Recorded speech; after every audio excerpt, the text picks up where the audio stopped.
oportunidad le vamos a hablar sobre la transmisión de datos. Aquí en esta primera lámina se puede ver el índice y todos los puntos que vamos a tocar en el transcurso de la exposición. La necesidad de comunicar. El objetivo de la transmisión de datos es la transmisión de información entre dos o más puntos. En definitiva, ese ha sido el objetivo del hombre desde siempre. A medida que la técnica ha avanzado, se ha podido hacer esto. Desarrollo histórico. Una de las formas de comunicaciones más antiguas son los sonidos producidos por los animales y los seres humanos mediante las cuerdas vocales. Según esto, el medio de transmisión sería el aire. Para distancias mayores, entró el juego del sentido de la vista. Como ejemplo de esto podemos considerar las señales luminosas, como antorchas, que fueron utilizadas en los griegos en el siglo II a.C. De esta forma eran capaces de representar las letras de su alfabeto. No obstante, tuvieron que pasar muchos siglos para que aparecieran las primeras técnicas de transmisión de información tal como las entendemos hoy. En esta lámina se pueden observar los hechos históricos de la transmisión de datos desde los años 3000 a.C. hasta nuestra actualidad. Se pueden ver muchos hechos que han transcurrido en el transcurso de la historia. Organizaciones para la transmisión de información. A continuación se van a dar los nombres y principales objetivos de algunas de las numerosas organizaciones que intervienen en el desarrollo de las normas y estándares de la comunicación. Se puede ver el FCC, que es la Comisión Federal de Comunicación, la SCOCSAT, que es la Sociedad de Comunicación vía Satélite, el INSTELSAT, que es la Organización Internacional de Telecomunicaciones vía Satélite, el UT y el UTR, el ISO, que es la Organización Internacional de Normalización, el ANSI, el Instituto Nacional Americano de Normalización, y el DIN, que está en Alemania, y el AENOR, Asociación Española de Normalización y Certificación. Transmisión de datos. Antes de definir la transmisión de datos, vamos a ver qué significa otros conceptos relacionados con ella, pero que no son lo mismo. En esta sección vamos a ver qué es la comunicación, telecomunicación y teleinformática. La comunicación es el intercambio de información que puede ser unidireccional o bidireccional. La comunicación pueden tener una importancia decisiva proveniendo del desarrollo humano y la interacción social. Telecomunicación es una tecnología que permite la comunicación a distancia. Las telecomunicaciones posibilitan diferentes formas de comunicación independientemente del lugar físico donde estemos. La teleinformática es la técnica que trata de la comunicación de datos y la realización de procesos entre equipos informáticos distantes. Transmisión de datos. Aquí sí podemos ahora definir qué es transmisión de datos. Es el movimiento de información codificada de un punto a uno o más puntos mediante señales eléctricas, ópticas o electromagnéticas. Los objetivos de la transmisión de datos. Los principales objetivos que debe satisfacer un sistema de transmisión de datos son reducir tiempo y esfuerzo, aumentar la velocidad de entrega de la información, reducir costo de operación, aumentar la capacidad de las organizaciones a un costo incremental razonable, aumentar la calidad y cantidad de información. Comunicaciones locales y remotas. Transmisión de datos local, también denominada en planta.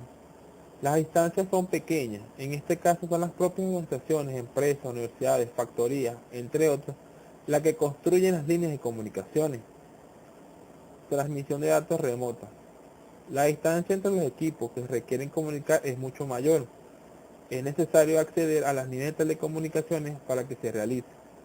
Normalmente se accede a las líneas proporcionadas por el servicio telefónico. Comunicaciones analógicas y comunicaciones digitales. Sistema de información digital. Una fuente de información digital produce un conjunto finito de posibles mensajes, ejemplo, teclados de un ordenador. Fuente de información analógico. Una fuente de información analógico produce mensajes que se define en un continuo, ejemplo, altavoces y micrófonos. Comunicaciones analógicas versus comunicaciones digitales.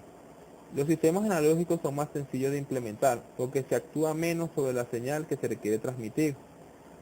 Los sistemas digitales realizan labores de compacción y encriptación de la información, lo que hace que sea necesario más circuitería en los casos de las comunicaciones digitales. En las comunicaciones digitales se trata de escoger formas para que la señal que se adecue al medio por donde van a transmitir, lo que hace que el efecto del ruido sea menor. Resumiendo, a pesar de que las comunicaciones analógicas son más sencillas, las digitales proporcionan una calidad y fiabilidad mucho mayor. Componentes de los sistemas de comunicaciones, transmisión de datos. Un sistema de comunicación de datos tiene un objetivo de transmitir información desde una fuente a un destinario a través de un canal. Como se puede observar en la siguiente figura, se puede ver el emisor, el medio, que es el canal, y el receptor. El emisor o transmisor debe convertir la señal a un formato que sea reconocible por el canal. El canal conecta al emisor y al receptor y puede ser cualquier medio de transmisión, fibra óptica, cable coaxial o el aire. El receptor acepta la señal del canal y la procesa para permitir que el usuario final la comprenda. A continuación se muestra de forma un poco más detallada lo que se pretende con un sistema de transmisión de datos. En el siguiente diagrama de bloques se puede observar la fuente de la señal, convertir de una forma adecuada el transmisor, el receiver, y convertirla a la forma original. La fuente de la señal puede ser un micrófono, un dispositivo de medida de un dispositivo de monitorización, un teclado de ordenador. La salida es una forma de onda, normalmente eléctrica. El codificador de fuente opera sobre uno o más señales para producir una salida compatible con el canal de comunicación. Puede ser desde un filtro pasa-baja en un sistema de transmisión analógico o algo más complejo como un convertidor que acepta la señal analógica y produce un tren periódico en los símbolos de salida 0 y 1.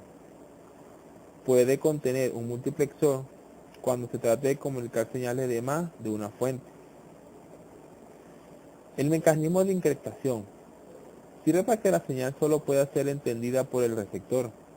En los sistemas analógicos, la seguridad la proporcionan los sistemas Scambling, cono de la televisación privada o telefonía privada. El codificador de canal da una seguridad diferente, aumenta la eficiencia e incrementa los efectos de los errores de transmisión. Para disminuir los errores en los sistemas analógicos, se puede distorsionar las señales para hacerlo menos sensible a los ruidos. Factores que afectan al diseño del sistema. Cuando se emplea un diseño de un sistema de comunicación, hay una serie de factores o aspectos que influyen, y eso es lo que vamos a ver a continuación. Se divide en tres etapas: limitaciones tecnológicas, estándares y regulaciones gubernamentales y realidades comerciales. Limitaciones tecnológicas se divide en disponibilidad de software y hardware.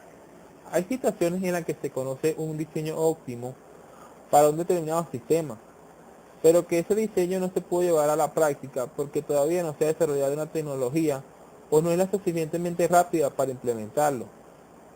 Un ejemplo reciente se produjo en el desarrollo del sistema GSM de telefonía móvil. Inicialmente se empleó la técnica GMSK en vez de la QPSK, porque el amplificador de los aparatos telefónicos no resultaba rentable. B. Consumo de potencia. El compromiso entre el coste y consumo siempre es un factor a tener en cuenta por los ingenieros. En cierta forma, este punto es un caso particular del apartado anterior. ¿Por qué los sistemas de comunicaciones son cada vez más digitales? Hay unos factores que hacen que cada vez los sistemas de comunicaciones sean más digitales. 1. Hardware es barato. La tecnología digital cada vez más barata. 2. Nuevos servicios. Correos electrónicos, bandas electrónicas, módem. En los últimos años se ha extendido el uso de los sistemas de comunicaciones y transmisiones de datos y como tales los datos son digitales en contraposición con las transmisiones de voz, que es un sistema analógico. 3. Control de calidad. Control de errores. Tanto la tecnología digital como la analógica permiten alcanzar cotas de calidad muy altas, pero cuando hacemos una transmisión en la que hay muchos enlaces, la tecnología digital aporta mejor soluciones a los problemas de ruido en las transmisiones. 4. Compatibilidad y flexibilidad. Una vez que las señales se han digitalizado, es posible transmitirlas por un medio parecido y usando técnicas parecidas. 5. Coste de transmisión. 6. Seguridad de la transmisión. Las técnicas digitales de transmisión permiten importar mejoras a la seguridad de forma que sea más fácil interpretar señales. Los distintos tipos de transmisión de un canal de comunicación pueden ser de tres clases: simplex, semiduplex o half duplex y full duplex. Método simple es aquel en el que la estación siempre actúa como fuente y la otra siempre actúa como colector. Este método permite la transmisión de información en un único sentido. Método semiduplex es aquel en que la estación A en un momento de tiempo actúa como fuente y la otra estación corresponde a B actúa como colector. Y en el momento siguiente la estación AB actuará como fuente y la A como un colector. Permite la transmisión de ambas direcciones, aunque en momentos diferentes. Un ejemplo es la conversación entre dos radioaficionados, pero donde uno espera que el otro termine de hablar para continuar el diálogo. Método duplex es aquel en que dos estaciones A y B actúan como fuente y colector, transmitiendo y recibiendo información simultáneamente. Permite la transmisión de ambas direcciones y de forma simultánea, por ejemplo una conversación telefónica. Transmisión half duplex. La transmisión half duplex permite transmitir en ambas direcciones, sin embargo la transmisión puede ocurrir solamente en una dirección a la vez. Tanto transmisor y receptor comparten una sola frecuencia. Un ejemplo típico de la half duplex es el radio de banda civil, donde el operador puede transmitir o recibir, pero puede realizar ambas funciones simultáneamente por un mismo canal. Cuando el operador ha complementado la transmisión, la otra parte debe ser avisada que puede empezar a transmitir. Transmisión full duplex. La transmisión full duplex permite transmitir en ambas direcciones, pero simultáneamente por el mismo canal. Existen dos frecuencias, una para transmitir y otra para recibir. Ejemplos de este tipo abundan en el terreno de las telecomunicaciones. El caso más típico es la telefonía, donde el transmisor y el receptor se comunican simultáneamente utilizando el mismo canal, pero usando dos frecuencias. Detección y control de errores. La detección y corrección de errores es una práctica de mantenimiento y integridad de los datos a través de un canal. El método para detectar y corregir errores es incluir en los bloques de datos transmitidos bits adicionales, denominados redundancia. Códigos de detección de errores. Tiene la propiedad de que ciertos tipos de errores pueden transformar palabras del código en palabras que no son del código. Comprobación de paridad. Se añade un bit de paridad al bloque de datos. Comprobación de redundancia. Pueden ser usados como una suma de verificación. Códigos de control de errores. Detecta y corrige errores durante la transmisión. Tramas pérdidas no llegan a su destino. Tramas dañadas cuando llega una trama con algún bit erróneo. Compresión de datos. Consiste en sustituir la cadena de datos por otra más corta cuando se guarda el archivo. El método de compresión depende intrínsecamente del tipo de datos que se van a comprimir. No se comprime una imagen del mismo modo que un archivo de audio. Métodos reversibles. Luces. Realiza una reconstrucción exacta del original. Lossy. En este método, la información original solo se recupera, ya que se omiten los datos por relaciones de comprobación mayores. Compresión con pérdidas y sin pérdida. La compresión con pérdida, a diferencia de la compresión sin pérdida, elimina la información para lograr el menor radio de compresión posible mientras mantiene un resultado que es lo más cercano posible a los datos originales. Ejemplo, la compresión de imágenes o de sonido en formatos MP3 o el OGG. Compresión de audio y video. Compresión de audio. La compresión de datos de audio es la reducción del número de la tasa de bit de las señales digitales de audio.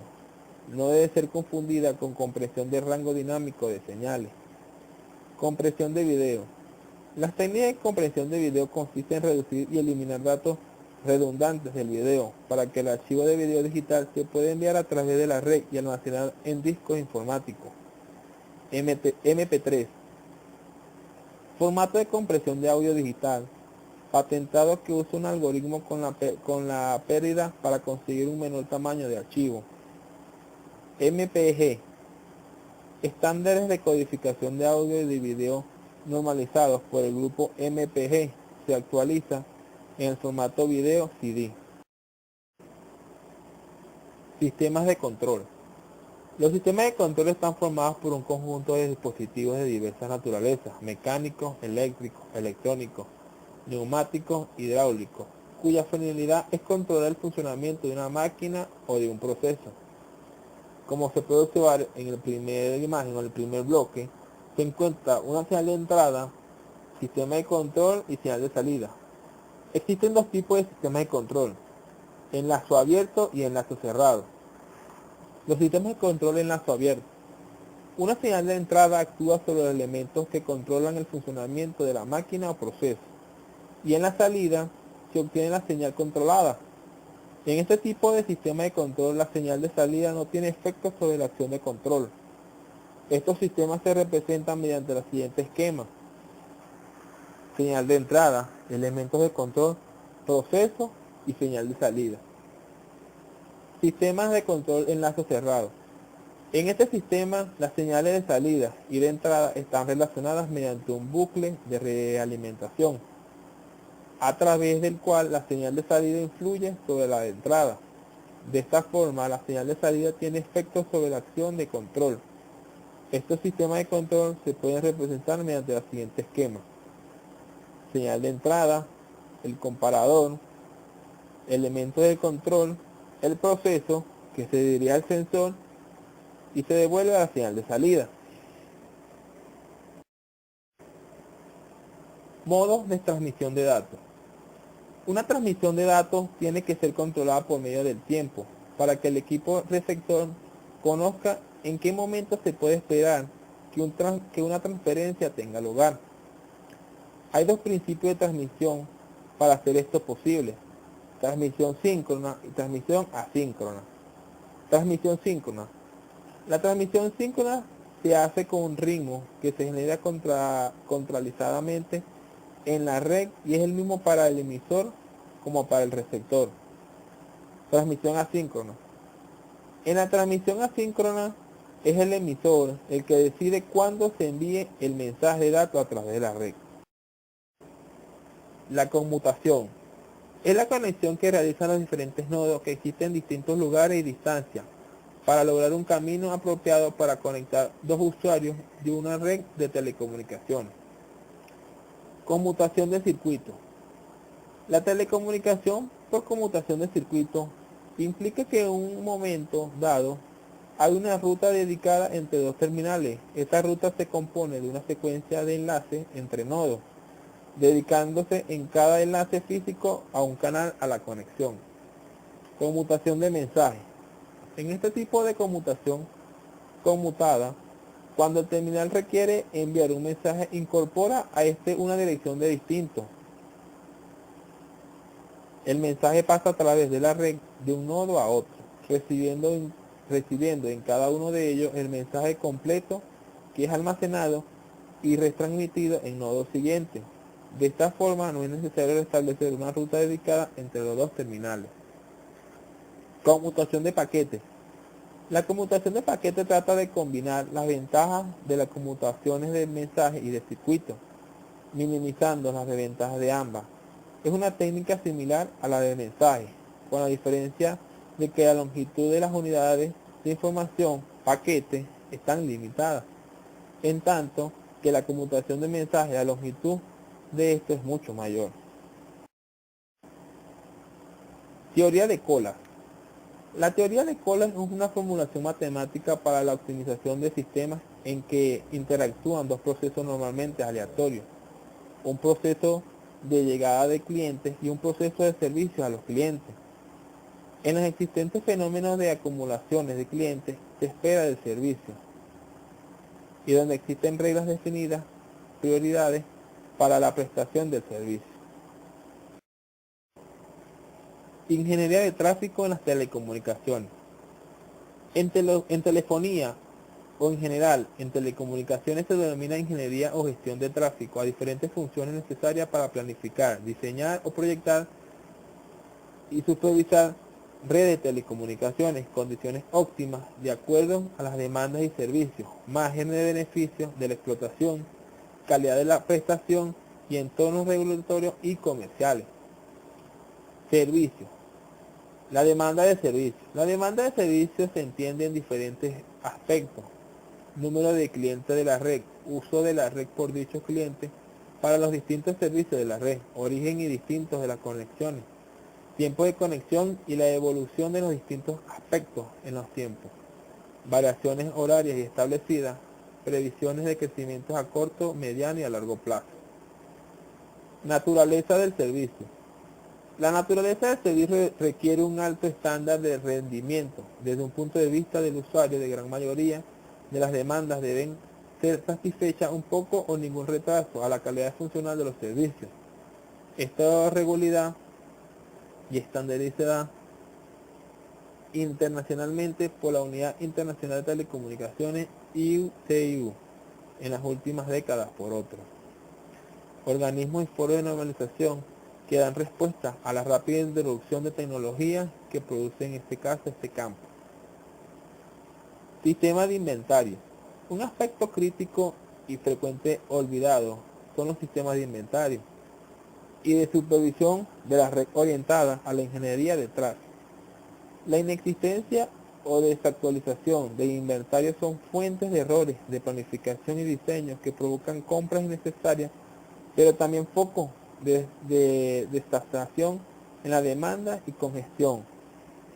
Los sistemas de supervisión adoptan los datos necesarios para identificar la sobrecarga y infrautilización de la red y los niveles de servicios de cada punto y permiten determinar soluciones adecuadas para resolver y anticipar problemas de caída desde el corto a largo plazo y fundamentalmente para alimentar con datos de partida a los procesos de proyecciones de crecimiento.